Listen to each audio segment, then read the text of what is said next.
ദൈവത്തിൻ്റെ പരിശുദ്ധ നാമത്തിന് മഹത്വമുണ്ടാകട്ടെ. വളരെ സുപ്രധാനമായ ഒരു പുതിയ പുസ്തക പഠനത്തിലാണ് നാം ആയിരിക്കുന്നത്. അതിൻ്റെ 59ാമത്തെ അവതരണത്തിലാണ് നാം ഇന്ന് വന്നെത്തി നിൽക്കുന്നത്. റോമർക്ക് എഴുതിയ ലേഖനം. അപ്പോസ്തലനായ പൗലോസിലൂടെ ദൈവത്തിൻ്റെ പരിശുദ്ധാത്മാവ് മനുഷ്യകുലത്തിന് നൽകിത്തന്ന ഉദാത്തമായ ദൈവിക വെളിപാട്, മനുഷ്യൻ്റെ രക്ഷ, നീതീകരണം എന്ന വിഷയങ്ങൾ, ദൈവവുമായുള്ള ബന്ധത്തിൽ മനുഷ്യൻ അറിഞ്ഞിരിക്കേണ്ട അടിസ്ഥാന വിഷയങ്ങൾ ഉൾക്കൊള്ളുന്ന സുപ്രധാനമായ പുസ്തകം. നാം അതിൻ്റെ 3-ാം അധ്യായത്തിൽ എത്തി നിൽക്കുമ്പോൾ റോമാലേഖനത്തിൻ്റെ വിഭജനത്തിൽ അതിൻ്റെ വിഭജിച്ച് നമ്മൾ ചിന്തിക്കുമ്പോൾ 1-ാം അധ്യായത്തിൻ്റെ 18 മുതൽ 3-ാം അധ്യായത്തിൻ്റെ 20-ാം വാക്യം വരെ ശിക്ഷാവിധിയാണ്. ശിക്ഷാവിധിയെക്കുറിച്ചുള്ള വചനങ്ങളാണ്, വെളിപ്പെടുത്തലുകളാണ്. 3-21 മുതൽ ദൈവനീതി അഥവാ നീതീകരണം. റോമലേഖനത്തിൻ്റെ മുഖ്യ പ്രമേയം തന്നെ നീതീകരണമാണ്. റോമലേഖനം 1-ാം അധ്യായത്തിൻ്റെ 16-17 വാക്യങ്ങളിൽ ദൈവത്തിൽ വിശ്വസിക്കുന്നവർക്ക്, അതായത് കർത്താവ് യേശുക്രിസ്തുവിൽ വിശ്വസിക്കുന്നവർക്ക് ദൈവം നൽകുന്ന നീതീകരണം, ഇതാണ് പുസ്തകത്തിൻ്റെ പ്രധാന പ്രമേയം. ആ നീതീകരണത്തെക്കുറിച്ച് അവതരിപ്പിക്കുന്നതിന് മുമ്പ് ആദ്യം മനുഷ്യൻ ശിക്ഷയ്ക്ക് യോഗ്യരായി നിൽക്കുന്ന അവസ്ഥ കാണിച്ചു തന്നു. സകല മനുഷ്യരും വ്യക്തമായി കാണിച്ചു തന്നു. 1-ാം അധ്യായത്തിൻ്റെ 18 മുതൽ പുറജാതികളും, തുടർന്ന് 2-ാം അധ്യായത്തിൽ യഹൂദന്മാരും, എല്ലാവിധത്തിലുള്ളതായ ന്യായവാദികളുമായിട്ടുള്ള സകലരെയും ഉൾപ്പെടുത്തിക്കൊണ്ട് എല്ലാവരും പാപത്തിൻ്റെ കീഴിലാണ് എന്ന വലിയ വിധി പ്രസ്താവിക്കപ്പെട്ട് കഴിഞ്ഞു. ഇപ്പോൾ പൗലോസ് അപ്പോസ്തലൻ വ്യക്തമായി യഹൂദന്മാരോട് സംസാരിക്കുന്ന അവസാന ഭാഗങ്ങളിൽ വ്യക്തമായിട്ട് അവരോട് പറഞ്ഞു, ന്യായപ്രമാണം, യഹൂദന്മാർക്ക് ദൈവം ഫലമേൽപ്പിച്ച ന്യായപ്രമാണം, അതിലവർ ഊറ്റം കൊണ്ടു, അതിലവർ പ്രശംസിച്ചു, അതിലവർ അഭിമാനിച്ചു. പക്ഷേ പൗലോസ് അവർക്ക് കാണിച്ചു കൊടുത്തു, നിങ്ങൾക്ക് നിങ്ങളുടെ കൈകളിൽ ദൈവം ഫലമേൽപ്പിച്ച ന്യായപ്രമാണം എന്ത് വാസ്തവത്തിൽ ചെയ്തു തരുന്നില്ല, ന്യായപ്രമാണത്തിന് കഴിയാത്തത് എന്താണ് എന്ന് വ്യക്തമായി കാണിച്ചു കൊടുത്തു. എന്താണ് ന്യായപ്രമാണത്തിന് കഴിയാത്ത കാര്യങ്ങൾ? 5 കാര്യങ്ങൾ പൗലോസ് ഓർമ്മിപ്പിച്ചു അവരോട്. ഒന്നാമത്, ന്യായപ്രമാണം നിങ്ങളുടെ പാപങ്ങൾക്ക് പരിഹാരം വരുത്തി നിങ്ങളെ രക്ഷിക്കുവാൻ പര്യാപ്തമല്ല. ചട്ടങ്ങളും പ്രമാണങ്ങളുമായി ന്യായപ്രമാണത്തിന് നിങ്ങളോട് ക്ഷമിച്ച് നിങ്ങളെ രക്ഷിക്കുവാനുള്ള കഴിവതിനില്ല. രണ്ടാമത്, ന്യായപ്രമാണത്തിന് ഒരു മനുഷ്യനെ നീതീകരിച്ച് ദൈവത്തിൽ പിടിച്ചു നിർത്തുവാൻ, നിലനിർത്തുവാൻ ന്യായപ്രമാണത്തിന് കഴിവില്ല. മൂന്നാമത്, ന്യായപ്രമാണത്തിൻ്റെ പ്രവൃത്തികളാൽ ഒരു മനുഷ്യനും രക്ഷ പ്രാപിക്കില്ല. ന്യായപ്രമാണം ഒരു മനുഷ്യനെ രക്ഷിക്കുമായിരുന്നുവെങ്കിൽ ക്രിസ്തു ഭൂമിയിലേക്ക് കടന്നു വരേണ്ടതിൻ്റെ കാര്യമുണ്ടായിരുന്നില്ല. ഇപ്പം ന്യായപ്രമാണം ഒരു മനുഷ്യനെ രക്ഷിക്കുന്നില്ല. ഗലാത്യർക്കെതിരെ ലേഖനം അതിൻ്റെ 2-ാം അധ്യായം 21-ാമത്തെ വാക്യം ഇങ്ങനെ പൗലോസ് അപ്പോസ്തലൻ പറഞ്ഞു. ഗലാത്യർ 2:21, ഞാൻ ദൈവത്തിൻ്റെ കൃപ വൃഥാവാക്കുന്നില്ല, ന്യായപ്രമാണത്താൽ നീതി വരുന്നുവെങ്കിൽ ക്രിസ്തു മരിച്ചത് വെറുതെയല്ലോ. ഗലാത്യർ 3:21 പൗലോസ് പറഞ്ഞു, എന്നാൽ ന്യായപ്രമാണം ദൈവവാഗ്ദത്തങ്ങൾക്ക് വിരോധമോ? ഒരു നാളുമല്ല. ജീവിപ്പിപ്പാൻ കഴിയുന്നൊരു ന്യായപ്രമാണം നൽകിയിരുന്നുവെങ്കിൽ ന്യായപ്രമാണം വാസ്തവമായി നീതിക്കാധാരമാകുമായിരുന്നു. നീതിക്കാധാരം ന്യായപ്രമാണമല്ല. ജീവിപ്പിക്കാൻ ന്യായപ്രമാണത്തിന് കഴിയില്ല. നാലാമതായിട്ട്, ന്യായപ്രമാണത്തിന് ഒരാളെ സുഖപ്പെടുത്തുവാൻ, പാപത്തിൽ നിന്ന് മോചനം നൽകാൻ ന്യായപ്രമാണത്തിന് കഴിയില്ല. ഇപ്പോൾ നിയമപരമായുള്ള നീതീകരണം അസാധ്യമാണ് ന്യായപ്രമാണത്തിലൂടെ. നീതീകരണം ന്യായപ്രമാണത്താൽ വരുമായിരുന്നെങ്കിൽ കൃപയ്ക്ക് ആവശ്യമില്ല. കൃപ പിന്നെ കൃപയല്ല. റോമലേഖനം 11-ാം അധ്യായത്തിൻ്റെ 6-ാം വാക്യം പൗലോസ് അപ്പോസ്തലൻ ഇപ്രകാരമാണ് പറഞ്ഞത്. റോമർ 11-ന്റെ 6-ാം വാക്യം അവിടെ പറഞ്ഞു, കൃപയാലെങ്കിൽ പ്രവൃത്തിയാലല്ല, അല്ലെങ്കിൽ കൃപയല്ല. ഇപ്പോൾ യഹൂദന്മാർക്ക് സംഭവിച്ച പിഴവ് ഇവിടെയാണ്. ദൈവം അവർക്ക് ന്യായപ്രമാണം കൊടുത്തു, അതിലവർ പ്രശംസിച്ചു, അവരതിൽ അഭിമാനിക്കുന്നു. പക്ഷെ അവർക്ക് മനസ്സിലായില്ല, ഈ ന്യായപ്രമാണത്താൽ അവർ രക്ഷപ്പെടില്ല. ന്യായപ്രമാണം രക്ഷയ്ക്ക് വേണ്ടിയുള്ള മാർഗമല്ല. ന്യായപ്രമാണം അവരെ സുഖപ്പെടുത്തില്ല. ന്യായപ്രമാണം പാപപരിഹാരം തരില്ല. ന്യായപ്രമാണം അവരെ നീതീകരിക്കില്ല. മാത്രമല്ല, 5-ാമതായി, ന്യായപ്രമാണത്തിന് ഒരു മനുഷ്യനെ ദൈവത്തിൽ പിടിച്ചു നിർത്തുവാൻ, യോഗ്യനായി നിർത്തുവാനുള്ള കഴിവ് ന്യായപ്രമാണത്തിനില്ല. ഇത് തിരിച്ചറിയാതെ അവർ ന്യായപ്രമാണത്തിൽ ആശ്രയിച്ചു, ന്യായപ്രമാണത്തിൽ സന്തോഷിച്ചു, പ്രശംസിച്ചു. അപ്പോൾ ഇതാ ന്യായപ്രമാണത്തിന് കഴിയാത്ത കാര്യങ്ങൾ. ഇനി പൗലോസ് കാണിച്ചു കൊടുക്കുന്നു, ന്യായപ്രമാണത്തിന് എന്ത് കഴിയും, ന്യായപ്രമാണം എന്താ ചെയ്തു തരുന്നത്, എന്താണ് ന്യായപ്രമാണത്തിന് കഴിയുന്നത് എന്നും പൗലോസ് നമ്മുടെ കഴിഞ്ഞ പഠനങ്ങളിലൂടെ നമ്മൾ കണ്ടു. ഒന്ന്, ന്യായപ്രമാണത്തിന് സ്വയം നീതീകരിക്കുന്ന പാപികളായ സകല മനുഷ്യരുടെ വാ അടയ്ക്കാൻ കഴിയും. ഇവിടെ ന്യായീകരണത്തെ അവസാനിപ്പിക്കാൻ കഴിയും, ഇവിടെ വാ അടയ്ക്കാൻ കഴിയും. രണ്ടാമത്, ന്യായപ്രമാണത്തിന് കഴിയുന്ന സർവ്വലോകവും ശിക്ഷായോഗ്യരാണ്, ദൈവത്തിൻ്റെ ക്രോധത്തിനും ശിക്ഷയ്ക്കും യോഗ്യരാണെന്ന് കാണിച്ചു തരുവാൻ ന്യായപ്രമാണത്തിന് കഴിയുന്നു. മനുഷ്യന് ന്യായപ്രമാണം ഇല്ലാത്തൊരു മനുഷ്യൻ ഭൂമിയിലില്ല. യഹൂദനായാലും മറ്റേത് മനുഷ്യനായാലും ഒരു ന്യായത്തിൻ്റെ, ഒരു പ്രമാണത്തിൻ്റെ, ഒരു ചട്ടത്തിൻ്റെ, ഒരു നിയമത്തിൻ്റെ കീഴിലാണ് മനുഷ്യൻ. അപ്പോൾ അത് വെച്ചുകൊണ്ട് പൗലോസ് വ്യക്തമായി സകല മനുഷ്യരും ശിക്ഷയുടെ പാപത്തിൻ്റെ കീഴിലാണ്. റോമലേഖനം 2-ാമത്തേതിൻ്റെ ആദ്യത്തെ 16 വാക്യങ്ങളിൽ പരസ്പരം വിധിക്കുന്ന യഹൂദന്മാരെക്കുറിച്ച് പൗലോസ് കാണിച്ചു. ധർമ്മിഷ്ഠരായെന്ന് ഭാവിച്ചവരെക്കുറിച്ച് കാണിച്ചു തന്നു. പുറജാതികളെക്കുറിച്ച് കാണിച്ചു തന്നു. എല്ലാവരും ഒരുപോലെ പാപത്തിന് കീഴിലാണ്. അത് ന്യായപ്രമാണത്തിന് അത് സാധിക്കും. സകല ലോകവും ശിക്ഷായോഗ്യരാണ് തെളിയിക്കാൻ. മൂന്നാമത്, ന്യായപ്രമാണത്തിൻ്റെ മറ്റൊരു പ്രധാന ഉദ്ദേശം തന്നെ പാപത്തിൻ്റെ പരിജ്ഞാനം തരിക എന്നുള്ളതാണ്.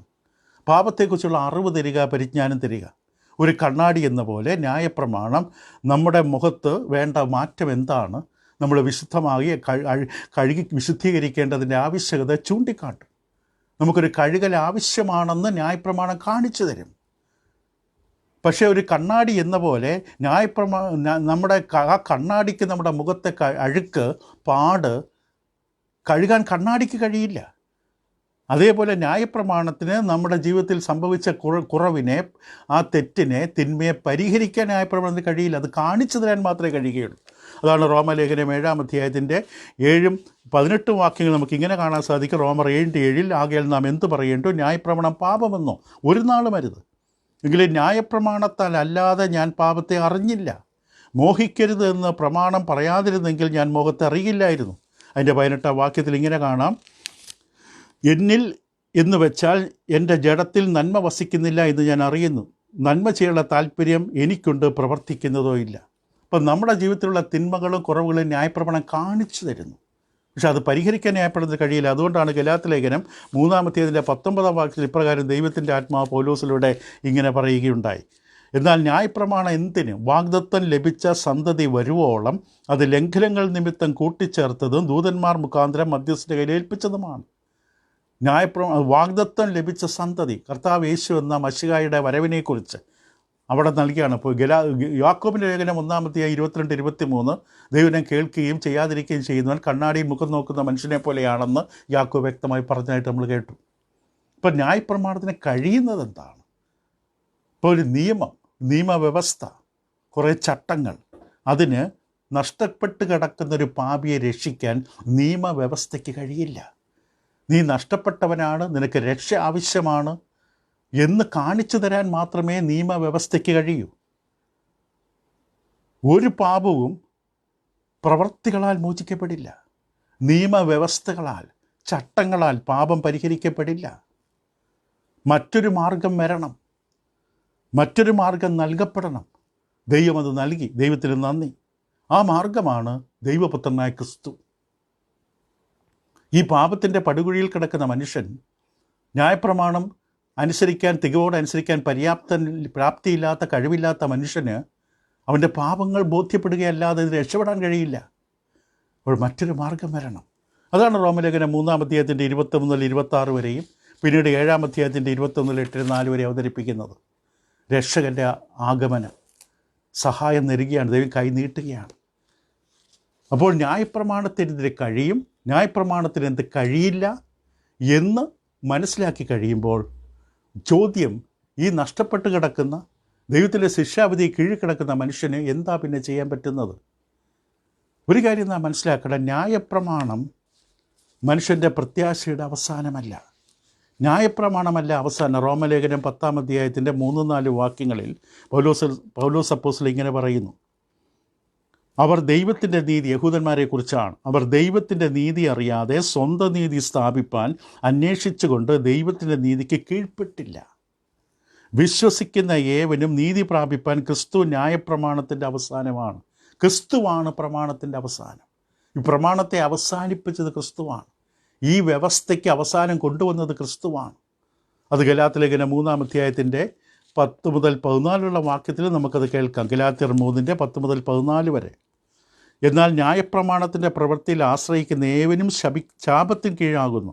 ന്യായപ്രമാണ പുസ്തകത്തിൽ എഴുതിയിരിക്കുന്നതൊക്കെയും ചെയ്യുവാൻ തക്കവണ്ണം അതിൽ നിലനിൽക്കാത്തവനെല്ലാം ശപിക്കപ്പെട്ടവനെന്ന് എഴുതിയിരിക്കുന്നുവല്ലോ. എന്നാൽ ന്യായപ്രമാണത്താൽ ആരും ദൈവസന്നിധിയിൽ നീതീകരിക്കപ്പെടുന്നില്ല എന്നത് സ്പഷ്ടം. നീതിമാൻ വിശ്വാസത്താൽ ജീവിക്കുമെന്നല്ലോ ഉള്ളത്. ന്യായപ്രമാണത്തിനോ വിശ്വാസമല്ല ആധാരമായിരിക്കുന്നത്, അത് ചെയ്യുന്നവൻ അതിനാൽ ജീവിക്കുമെന്നുണ്ടല്ലോ. മരത്തെ തൂങ്ങുന്നവനെല്ലാം ശപിക്കപ്പെട്ടവൻ എഴുതിയിരിക്കുന്ന പോലെ ക്രിസ്തു നമുക്ക് വേണ്ടി ശാപമായി തീർന്നു. ന്യായപ്രമാണത്തിൻ്റെ ശാപത്തിൽ നമ്മെ വിലയ്ക്ക് വാങ്ങി അബ്രഹാമിൻ്റെ അനുഗ്രഹം ക്രിസ്തുയേശുവിൽ ജാതികൾക്ക് വരേണ്ടതിന് നാം ആത്മാവെന്ന വാഗ്ദത്ത വിഷയം വിശ്വാസത്തെ പ്രാപിപ്പാൻ തന്നെ. ഇപ്പോൾ കർത്താവ് യേശു ക്രിസ്തുവാണ് നമുക്ക് ആ വാഗ്ദാനം കൊണ്ടുവരുന്ന വ്യക്തി. ക്രിസ്തുവാണ് പ്രമാണത്തിൻ്റെ അവസാനം. അതുകൊണ്ട് ഏത് മനുഷ്യൻ ന്യായപ്രമാണത്തിലല്ല സങ്കേതം കണ്ടെത്തേണ്ടത്, അവനിലല്ല ആശ്രയം കണ്ടെത്തേണ്ടത്. അവൻ പൂർണ്ണ ഹൃദയത്തോടെ ആ കൃപാസനത്തിൻ്റെ അടുക്കിലേക്ക് അവനെ ഏൽപ്പിച്ചു കൊടുക്കണം. ദൈവത്തിൻ്റെ കരുണയുടെ മുമ്പിൽ, ആ ന്യായാധിപനായ ദൈവത്തിൻ്റെ നീതിമാനായ ന്യായാധിപൻ്റെ കരുണയുടെ മുമ്പിൽ. കാരണം ആ ന്യായാധിപൻ തന്നെയാണ് നമ്മുടെ രക്ഷകനും. ആ ന്യായാധിപന് മാത്രമേ നമ്മൾ രക്ഷിക്കാൻ കഴിയുള്ളൂ. ആ ന്യായാധിപനായ ദൈവത്തിൻ്റെ നീതിയാൽ മാത്രമാണ് നമുക്ക് രക്ഷ കിട്ടുന്നത്. പൗലോസ് അപ്പോസ്തലൻ വളരെ വ്യക്തമായി യഹൂദന്മാർ കാണിച്ചു കൊടുത്തു. അവരുടെ പരാജയം അവിടെയായിരുന്നു. ഒരു വൈകുന്നേരം, ഒരു ശനിയാഴ്ച വൈകുന്നേരം കുറേ യൗവനക്കാർ ഒരു പാർക്കിലൂടെ ഇങ്ങനെ നടക്കുകയാണ്. പാർക്കിലൂടെ ഇങ്ങനെ നടക്കുന്ന സമയത്ത് ഒരു മനുഷ്യൻ ഒരു പുതിയമം ഒരു ലെതർ ബാഗിനകത്ത് കഴുത്തിലിട്ടുകൊണ്ട് അവർക്കെതിരെ വരികയാണ്.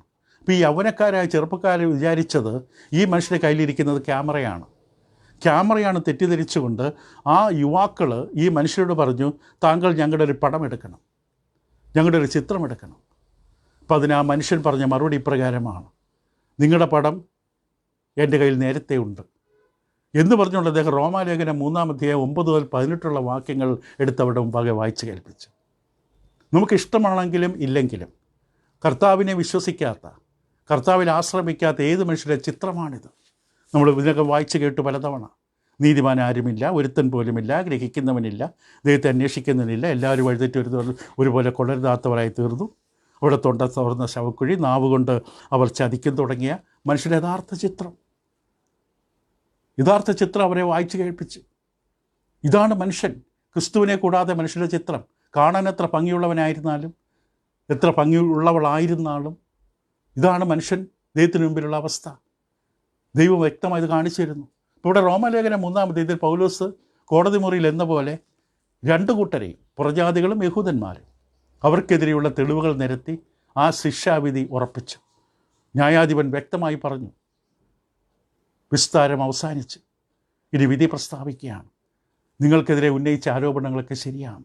നിങ്ങൾ കുറ്റക്കാരാണ്, നിങ്ങൾ ശിക്ഷയ്ക്ക് കീഴിലാണ്, എല്ലാവരും പാപികളാണ്. നിങ്ങളുടെ പുസ്തകം തന്നെ, നിങ്ങളുടെ ചട്ടം തന്നെ നിങ്ങൾക്കെതിരെ സാക്ഷ്യം പറയുന്നു. വ്യക്തമായി അവർ കാണിച്ചു കൊടുത്തു. അപ്പോൾ ഈ ഒരു തിരിച്ചറിവ് നമുക്ക് ലഭിക്കുമ്പോൾ 3:21 പ്രാധാന്യം മനസ്സിലാകും. നീതീകരണം എന്ന വിഷയം ആരംഭിക്കുന്നത് 3:21 മുതലാണ്. ഇപ്പോഴോ, ഇപ്പം ഇത്രയും പറഞ്ഞതിന് ശേഷം അടുത്ത സെക്ഷൻ ആരംഭിക്കുകയാണ്, നീതീകരണം എന്ന വിഷയം. അപ്പം ശിക്ഷാവിധി എന്ന വിഷയം, സകല മനുഷ്യരും ശിക്ഷയുടെ കീഴിലാണ്. 3:9 ആകയാൽ എന്ത് നമുക്ക് വിശേഷതയുണ്ടോ? അശേഷമില്ല. യഹൂദന്മാരും യവനന്മാരും ഒരുപോലെ പാപത്തിൻ്റെ കീഴാകുന്നു എന്ന് മുമ്പേ തെളിയിച്ചു. അത് വിശദീകരണം അവസാനിപ്പിച്ചു. ശിക്ഷയുടെ കീഴിലാണ് സകല മനുഷ്യരും. ശിക്ഷയ്ക്ക് മാത്രം അർഹതയുള്ള മനുഷ്യൻ. പക്ഷെ തുടർന്ന് 3:21 മുതൽ ഇതിൻ്റെ മറുവശം അവതരിപ്പിക്കുന്നു. ഇപ്പോഴോ ദൈവത്തിൻ്റെ നീതി വിശ്വസിക്കുന്നവർക്കെല്ലാവർക്കും യേശുക്രിസ്തുവിൻ്റെ വിശ്വാസത്താലുള്ള ദൈവനീതി തന്നെ ന്യായപ്രമാണം കൂടാതെ വെളിപ്പെട്ടു വന്നിരിക്കുന്നു. നമ്മൾ തുടർന്നുള്ള ദിവസങ്ങളിത് പഠിക്കാൻ പോവുകയാണ്. ഈ കറുത്തിരണ്ട ചിത്രത്തിന് പകരം മറ്റൊരു വെളിച്ചം. ഈ അവസ്ഥ, പാപത്തിൻ്റെ കീഴിൽ ശിക്ഷായോഗ്യരായി നീതിയുള്ള വിധി നമുക്കെതിരെ ലഭിക്കാൻ പോവുകയാണ്. കോടതി മുറിയിൽ മരണശിക്ഷ മാത്രം അർഹപ്പെട്ടു നിൽക്കുന്ന അർഹതയുള്ള മനുഷ്യൻ, അവനിതാ മറ്റൊരു രക്ഷ കൃപയാൽ വരാൻ പോവുകയാണ്. അപ്പോൾ ഈ സന്ദേശം നാം മറ്റുള്ളവരോട് വിളിച്ചു പറയേണ്ടതാണ്. ഈ നീതിയുടെ സന്ദേശം, ഈ സദ്വാർത്ത ഒരു ജനത്തിൻ്റെ മാത്രം കുത്തകയല്ല. നമ്മുടെ ചുറ്റുമുള്ള കോടാനുകൂടി ജനങ്ങൾക്ക് കേൾക്കാൻ അവകാശമുള്ളതാണ്. നാം അത് വിളിച്ചു പറയേണ്ടതാണ്. ലോകത്തിലെ സകല മനുഷ്യരും ഏത് നിലയിലുള്ളവരായാലും അവർ കേൾക്കേണ്ട സന്ദേശമാണ് രക്ഷയുടെ സന്ദേശം. കാരണം ക്രിസ്തുവിന് മാത്രമേ നമ്മെ രക്ഷിക്കാൻ പറ്റൂ. കർത്താവ് യേശുവിലൂടെ മാത്രമേ രക്ഷയുള്ളൂ. മറ്റൊരു നാമമില്ല. ഒരു പ്രമാണത്തിന്, ഒരു വ്യവസ്ഥയ്ക്ക് നമ്മെ രക്ഷിക്കാൻ കഴിയില്ല. സകല വായും അടഞ്ഞു കിടക്കുകയാണ്. സകല വായ്ക്കും തുറക്കാൻ അവകാശമില്ല. അവിടെയാണ് ദൈവമക്കളുടെ വാ തുറക്കേണ്ടത്. സകല വായും അടഞ്ഞു, എല്ലാ നീതീകരണവും ന്യായീകരണവും അവസാനിച്ച് അവിടെ ദൈവമക്കളുടെ വാ തുറക്കണം ക്രിസ്തുവിനെക്കുറിച്ച് പറയാൻ. അപ്പോൾ 21 വാക്യം മുതൽ തുടർന്നുള്ള അധ്യായങ്ങൾ, പ്രത്യേകിച്ച് 4-25 വരെ ആ ദൈവനീതി പ്രദർശിപ്പിക്കുകയാണ്. ക്രിസ്തുവിലുള്ള വിശ്വാസത്താൽ ദൈവം നീതീകരിക്കുന്നു. കർത്താവ് യേശുവിന് ദൈവം നൽകി തന്നു. ആ കർത്താവ് യേശുവിൽ വിശ്വസിക്കുന്നവരെ ദൈവം നീതീകരിക്കുന്നു. ഇതാണ് സുവിശേഷത്തിൻ്റെ സത്ത, സുവിശേഷത്തിൻ്റെ കാതൽ. ഇപ്പോൾ ദൈവനീതി എന്നുള്ളത് പൗലോസ് ഉപയോഗിക്കുന്ന അർത്ഥം ഈ ഭാഗത്ത് ദൈവത്തിൻ്റെ സ്വഭാവത്തെക്കുറിച്ചല്ല, ദൈവത്തിൻ്റെ നീതിയുള്ള സ്വഭാവം എന്നതല്ല. ഒരു വിധത്തിൽ നീതീകരണം, മനുഷ്യന് വേണ്ട നീതീകരണം ദൈവത്തിൻ്റെ സ്വഭാവത്തിൽ അടിസ്ഥാനപ്പെട്ടതാണ്. പക്ഷേ ദൈവനീതി എന്നിവിടെ പറയുന്നത് ദൈവമുമ്പിൽ നമുക്ക് നിൽക്കാനുള്ള യോഗ്യത. അതെങ്ങനെ കിട്ടും? ദൈവമുമ്പിൽ ചേർച്ചെന്ന് നിൽക്കാൻ, ദൈവത്തോട് പ്രാർത്ഥിക്കാൻ, അവനെ പാടി സ്തുതിക്കാനുള്ള യോഗ്യത എങ്ങനെ നമുക്ക് കൈവരിക്കാൻ കഴിയും എന്നുള്ളതാണ്. ഇപ്പോൾ ദൈവനീതി അതൊരു കുറ്റകൃത്യത്തിൻ്റെയോ ഒരു ന്യായാധിപമായിട്ടുള്ളൊരു അർത്ഥത്തിലല്ല, ജുഡീഷ്യൽ സെൻസിലല്ല. ദൈവം ന്യായാധിപനാണ്. ദൈവം ഉയരത്തുനിന്ന് നിയമങ്ങൾ തരിക മാത്രമല്ല, ചട്ടങ്ങളും പ്രമാണങ്ങളും ഉയരത്തിൽ നൽകുക മാത്രമല്ല, ദൈവമാണ് നേരിട്ട് വ്യക്തിപരമായി നമ്മുടെ അവസ്ഥയിൽ നമ്മളെ സഹായിക്കാൻ ഇറങ്ങി വരുന്നവൻ. ആ ന്യായാധിപൻ തന്നെയാണ് നമ്മുടെ രക്ഷകൻ. അതാണ് ഏറ്റവും മനോഹരമായ കാര്യം. നമ്മളെ രക്ഷിക്കാൻ കഴിയുന്നത് നമ്മെ ശിക്ഷിക്കാൻ അർഹതയുള്ള ന്യായാധിപനാണ്. അതാണ് വ്യഭിചാരത്തിൽ അകപ്പെട്ട സ്ത്രീയോട് ക്രിസ്തു കാണിച്ചത്. ഞാനും നിന്നെ കല്ലെറിയുന്നില്ല, ഇനി പാപം ചെയ്യരുത്. അപ്പോൾ ദൈവനീതി, വിശ്വസിക്കുന്നവർക്കുള്ള ദൈവനീതി. അപ്പോൾ ഇപ്പോഴോ ദൈവത്തിൻ്റെ നീതി വിശ്വസിക്കുന്ന എല്ലാവർക്കും, ആരിൽ വിശ്വസിക്കുന്ന യേശുക്രിസ്തുവിങ്കലെ വിശ്വാസത്താലുള്ള ദൈവനീതി തന്നെ ന്യായപ്രമാണം കൂടാതെ വെളിപ്പെട്ട് വരുന്നു. ഇത് നമ്മൾ തുടർന്നുള്ള ദിവസങ്ങളിൽ പഠിക്കാൻ പോവുകയാണ്. മറക്കരുത്, നാം നീതീകരിക്കപ്പെട്ടു, രക്ഷിക്കപ്പെട്ടു, പാപങ്ങൾ കഴുകപ്പെട്ടു, ദൈവമക്കളായി മുദ്രയിടപ്പെട്ടു. എല്ലാം കൃപയാൽ. അർഹതയില്ല, യോഗ്യതയില്ല. ദൈവത്തിൻ്റെ വലിയ ദാനമാണ്. ഇത് നിങ്ങളെ സഹായിക്കട്ടെ. തുടർന്ന ദിവസങ്ങളിൽ നമ്മൾ കൂടുതലായിട്ട് വിഷയം പഠിക്കുന്നത്. Thank you.